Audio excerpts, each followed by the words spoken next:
পঞ্চম শ্রেণী, বিষয় বাংলা। এই দেশ এই মানুষ। প্রশ্ন উত্তর।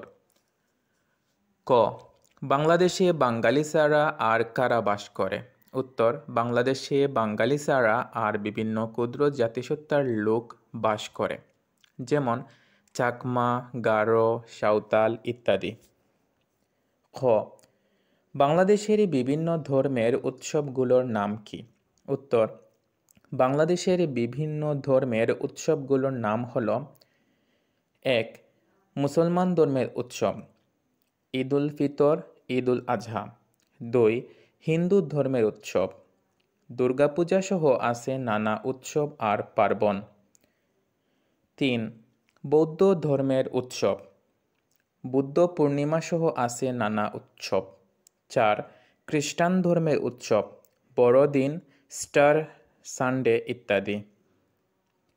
গ, বাংলাদেশের জনজীবনের বৈচিত্র্যসমূহ কি কি? উত্তর, বাংলাদেশের জনজীবন অনেক বৈচিত্র্যময়। বাংলাদেশে রয়েছে নানা জাত, ধর্ম ও পেশার মানুষ। তাদের পোশাক আশাক ও পেশা ভিন্ন ধরনের। এই দেশে যেমন রয়েছে চাকমা, মারমা, সাঁওতাল ইত্যাদি বিভিন্ন ক্ষুদ্র জাতিসত্তার লোকজন, তেমনি রয়েছে মুসলমান, হিন্দু, বৌদ্ধ ও খ্রিস্টান ধর্মের লোকজন।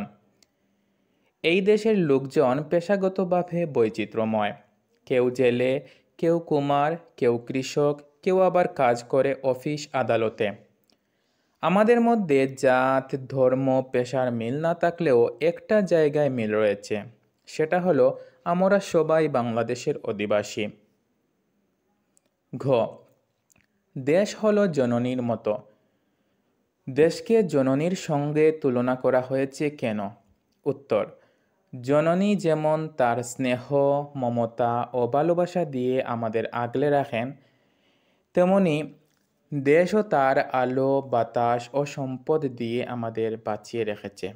তাই দেশকে জননীর সঙ্গে তুলনা করা হয়েছে। ও, জেলেদের পেশা কি? তারা যদি কাজ না করে তাহলে আমাদের কি হতে পারে? উত্তর, জেলেদের পেশা মাছ ধরা। তারা যদি কাজ না করে তাহলে আমাদের মাছের অভাব হতে পারে। মাছ হলো আমিষ জাতীয় খাদ্যের প্রধান উৎস। মাছের অভাবে আমিষের ঘাটতি হতে পারে। আমিষের অভাবে আমাদের নানা ধরনের শারীরিক সমস্যা হতে পারে। স, দেশকে কেন ভালোবাসতে হবে? দেশ হলো জননীর মতো। জননী মানে মা। মা যেমন তার স্নেহ, মমতা ও ভালোবাসা দিয়ে আমাদের আগলে রাখেন, তেমনি দেশও তার আলো, বাতাস ও সম্পদ দিয়ে আমাদের বাঁচিয়ে রেখেছে। তাই মায়ের মতো দেশকে ভালোবাসতে হবে। প্রিয় শিক্ষার্থীরা, এগুলো তোমরা একটি খাতায় সুন্দর করে নোট করে নেবে, তারপর শেখার এবং না দেখে লেখার চেষ্টা করবে। ধন্যবাদ সবাইকে।